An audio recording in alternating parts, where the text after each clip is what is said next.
Hey guys, welcome back to Puff It Louder, and welcome to Hustle Cat. This is a indie game that is being sold on Steam, and it was on sale, so I totally bought it, and I love the artwork, so I'm super excited to play. Yeah, let's just get started. Woo! Oh, the coffee's spinning. I didn't even realize that. And it's gonna ask me if I want to start a new game. Yes, I do, because I messed up in the first one, and I recorded the wrong screen, so rip. Select a photo. So we get to pick which face our character wants to use. So let's just pick the normal one, the first one. Let's be a guy. Might as well, right? Oh, you can change your pronouns mid-game if you'd like. That's cool. Address is pending. Degree, yeah. Skills, rest management, nutrition consumption, meme curation.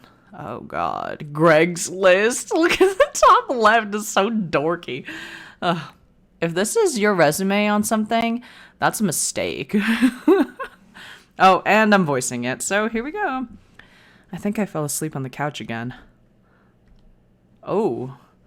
Little lasers of sunlight are zapping right onto my face from the middle of the curtains. I think they've been specifically aimed to burn out my eyes. Just sleeping. Look, shirt. Look at the shirt. It's so cute. There's like some weird, oh god, a mess on the floor. What is it, like noon? Jeez. Not my fault. This couch pulls you in like you're drowning in bread dough. My spine pops in loud protest as I swim free from my bread dough cushion trap. I'm gonna have to apologize to Aunt Wendy. I'm probably leaving a dent in the shape of my ass in the cushions. Wow, not PG, whoa. I'll probably have to apologize for a couple of things, actually. Okay, I know this looks bad, but it's almost not even my fault. Almost not even. I love the shirt. Oh, it's like hugging you. I can't help that clutter is naturally drawn into my gravitational pull. Honestly, it makes me feel a little more comfortable, you know? Like I really live here instead of just like I'm couch surfing at my aunt's. Or like I'm living in a furniture catalog. Not that I'm ungrateful. Aunt Wendy is awesome to let me use her apartment while she's away. She helped me talk Mom and Dad into letting me come all the way out to the city, too. She's pretty cool. I hear rustling behind me, like fingernails on cardboard. It makes me pause for a second, but I jump up as I realize what it is. Hey, Mochi, knock it off! Mochi, the living trash bag disguised as a cat, stares up indignantly from inside the pizza box. He's trying to scrape up some dried-up cheese off the bottom again. His little mushed-up face is probably trying to stare me down, but it's kind of hard to tell where he's looking with those crossed eyes. Mochi. Meow. I clap my hands a few times to break the stalemate. He jumps at the sound, then waddles back to the bedroom in defeat. Oh, I guess since I'm up too, I might as well get to whatever I'm gonna do today. I shuffle to the curtains and throw them open. My laptop is still sitting open on the coffee table. Oh yeah, job searching, I guess. That's what I was gonna do. I plop back down on the couch, already sinking back into the cushions, and take a look. Jeez, there are so many tabs here. Which one did I leave Greg's list open in again? Greg's list is still the worst thing. Ugh. Not that one. This one? Or this one? Maybe this one? Nah, that's just another cat video. I was up all night watching Jelly Donut, the cat who balances donuts on her head. I have no idea how you get a cat to do something like that. Guess that's why Mochi and I aren't internet famous. I find the tab and start scrolling through the listings again. It's not like anything new has gone up since yesterday, I bet. Sidewalk cleaner intern, college credit only. Internet comments section proofreader. Fundraiser street team, intern unpaid. Yeah, it's been like this all month. Can you really blame me for giving up and watching cat videos? I know this kind of thing is supposed to take time, but try telling that to Mom, Dad, or my savings. Any of those could send me back home at any time. And I really have to get this done before Aunt Wendy gets back. Just thinking about writing another cover letter is making my will to exist erode away. I'm gonna go for a walk. Yikes. College life, I guess. I don't know. When I got here, I expected to be buried in the noise from the city's traffic and crowds, but it's actually pretty quiet. The apartment is on a side street, far from the main street bustle. From here, the noise of the city is just a distant hum. It's comforting, like the buzz of an old tube TV. I'd have to walk like 20 minutes to get to the train from here, but I rarely leave the neighborhood, so it doesn't really matter. Still living a small life town in the city, I guess. Whatever. I get plenty of adventure in this neighborhood. I can just set out in any direction and find something new, even if I've been down that way before. Sure, I get lost a lot too, but that's half the fun, right? I turn a corner at the end of the block and head up a tiny side street that I haven't tried yet. Neatly arranged trash cans line the sides of the road. I think I'm behind some stores right now. I'm expecting a dead end, but the road suddenly curves to the right. It looks too narrow for cars, but the faded white lines marking the middle seem to claim some brave drivers could try their luck. I decide to follow the sharp bend in the road. After I pass a tall partition, I'm surprised by what I see. Oh, a cat's paw. That's cute. A squat 3-story building, painted so ostentatiously bright it'd be impossible to miss, sits right in front of me. A cat's paw? Is this a pet store or something? Maybe I can get a dumb toy for dumb Mochi. As I walk closer to the front doors of the building, I don't see the aisles of pet food I expected from the broad store windows. Instead, it looks like there are couches and tables in neatly arranged rows. Oh, so this is one of those pretentious restaurants with a pithy nonsense name, huh? I can feel my interest deflate and sink into my stomach. Just as I'm about to turn and continue walking, I notice the sign at the window that declares, "Now hiring, inquire within." I'm hardly dressed for a job inquiry, but I might as well give it a shot, right? I look to my right as I walk up to the door, and I see a little orange and white cat lying belly up, sunning itself against the window. It doesn't seem terribly sanitary to have a cat in the restaurant, but whatever. I like cats.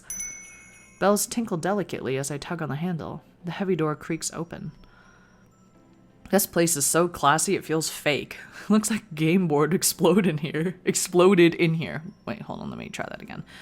It looks like a game board exploded in here. It really does. Isn't that what the palace was like in Wonderland? Like with the cards and stuff? Is the purple cat gonna start talking to me? Though none of them are purple, boy are there a lot of cats.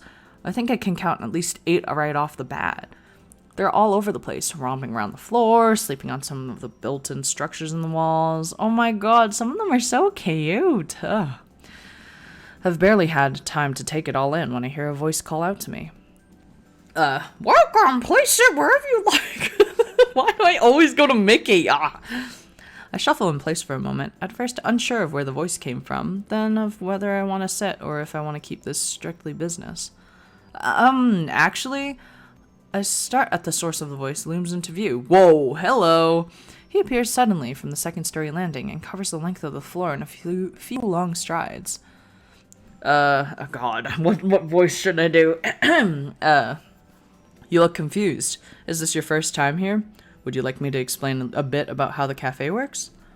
I'd be happy to give you a tour. His eyes are gentle. He's one of those people who smiles with his entire body. It's positively infectious. He's cute. Oh god. First choice, I don't know. Yeah, that sounds great. Or actually, I feel like this is kind of rude. Actually, I'm here about the job. Yeah, that sounds great. Let's see it first. Yeah, that sounds great. Oh, that's great. He bounds closer and towers over me in both stature and exuberance. It's a little strange that someone like this is working here, because he's more like a big sheepdog puppy than what I'd like to think of as a cat person. My name's Landry. Just interrupt if you have any questions. You got it, Landry. I'm Avery. Well, Avery, to start, all of our cats are rescued strays. The owner brings them in for care and socialization. They seem really happy. Having strangers around doesn't seem to bother them at all. We do everything we can to make them comfortable. Many of them are up for adoption. We have a good match rate with our fosters. Over there is a wall of photos of some of the cats that have found happy homes. Oh, and proceeds from the cafe help pay for their care. The food is really good too. Our chef is amazing. I recommend the key lime pie personally. Ugh, I don't like key lime pie. But I mean, I don't know. Thomas really likes it, so whatever floats your boat, I suppose. That all sounds great. I bet you're really happy working here. Well, it's a lot of work, but I like to think it's all worth it. Actually, I saw you guys are hiring right now. Oh. His surprise freezes him for a split second. His broad smile immediately creeps back, but it's enough to pique my curiosity. We are. Did my explanation sell you that quickly? Oh, okay. I'm really good with cats. Well, I don't want to be like, oh, the only reason why I'm working here is for the cats. You seem really fun to work with. Sure. Yeah, you seem really fun to work with. I wouldn't mind spending more time here. Really, I wouldn't mind a cute face like that greeting me every morning. Wow. Priorities. Good thing I didn't say that part out loud. Well, it's not all just having fun and playing with cats, you know. There's a lot going on behind the scenes. Oh, that's not what I mean. Any job becomes awesome when you've got a work buddy. Well, true. That's true. It does make things go more quickly. We have all different types of people working here. You seem nice, so I bet you'd get along with them pretty well. Before we get ahead of ourselves, you should really talk to the owner. He's the one that would make that decision. He's right upstairs, so I'll see if he's available to meet with you now. Okay, sure. Great. Have a seat here then.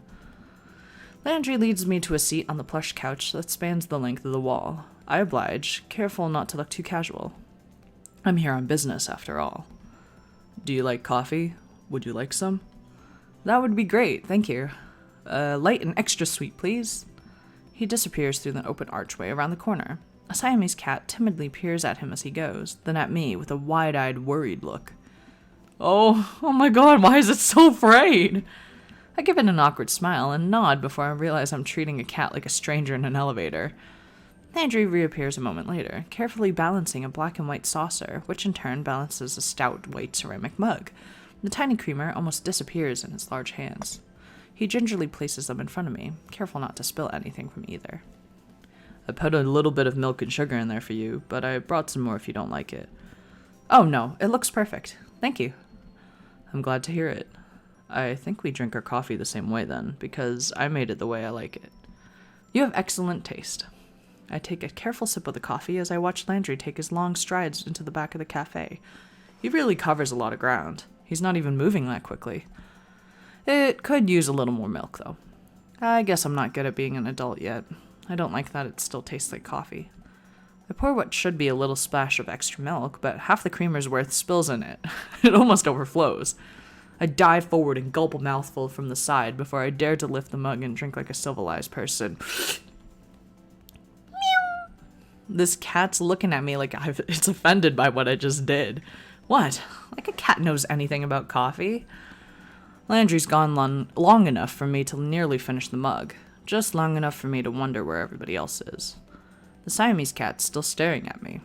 I'm just gonna ignore it and focus on my drink. Finally, Landry emerges from the back of the cafe, but he's not alone. Hello, he's a vampire. This is Graves, the owner of the cafe. Graves, this is Avery. Oh my god, he's scary looking. He looks like he should own a bookstore that insists it sells tombs, not books. Or maybe like he's about to try and sell you a crystal that'll balance your chakras. Or maybe this is what owners of cat cafes look like. I've never seen... His eyes, they're two different colors. I can't focus on both of them at the same time. Which one am I supposed to look at? My attention is swallowed by his icy blue eye. Is he wearing a contact to complete his dark Renaissance look? Oh god, I have to think of a voice. I think it was his eye. Yes, it was this. He had the eye of a vulture, a pale blue eye with a film over it. Whenever it fell upon me, my blood ran cold, and so by degrees, very gradually, made up my mind to take the life of the old man, and thus rid myself of the eye forever. Excuse me? Telltale heart, you were looking at my eye. Kids, didn't you read that in high school? Well, yeah, but... Iridis heterochromia. It's more common in cats than humans. He's got this look like he knows he just told a great joke, but there's no punchline anywhere I can see. What a weirdo. I'm not sure I want to work for a guy like this. Then again, he hired someone as nice as Landry, so he's got at least some good taste hidden in there. Would I need to know that to get a job here? I just gave away the answer, so I'll let that one slide. Follow me. We'll talk on the second floor. Before he finishes the sentence, he's already 3 steps up the stairs to the balcony.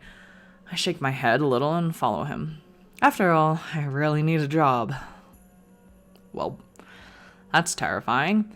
We make our way up to the second floor balcony, which, except for us, is only occupied by those amazing looking cakes in the display case. They do look really good.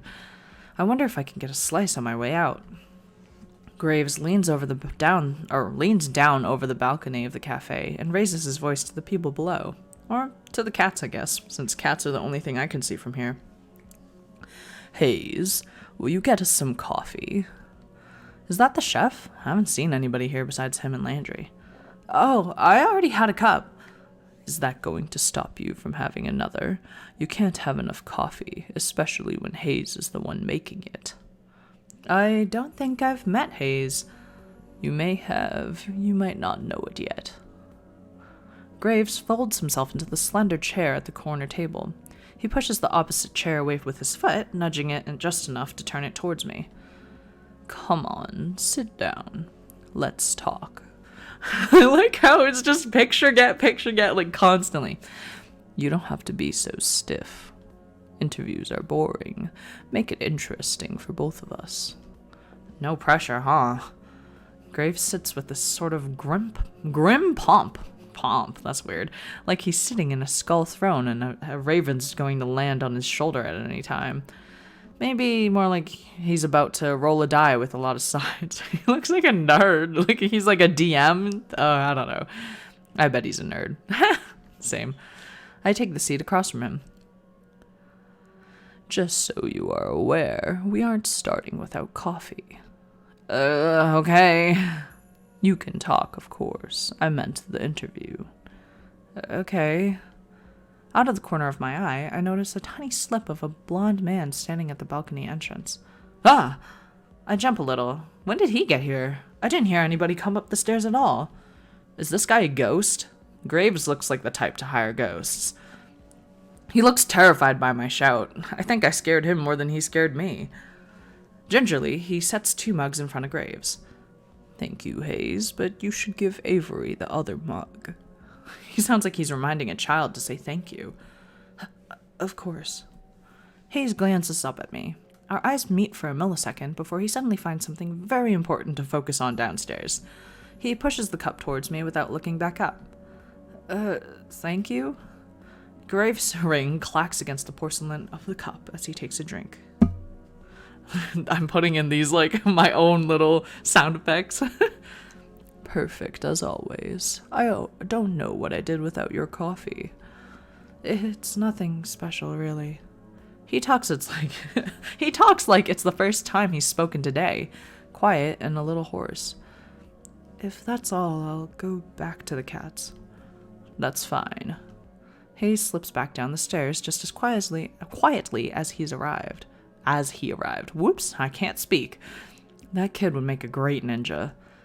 I look down at the coffee and see, a sleepy cat face staring up at me from the foam. That's so cute. I've only ever seen latte art on the internet before. Did Hayes really do this? I take a sip. It's not bad if you like coffee, I guess, but it could really use some sugar. There are packets on the table, but I can't bring myself to ruin the foam cat. Now we can get this going. Let's interview. I'll even start you off easy.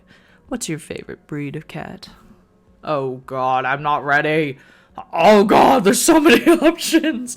Let's see. I want to say my favorite breed of cat is the Maine Coon. They're big, you know. Go big or go home. Do you know any other languages? How about ciphers? That's Japanese. I speak the language of dance.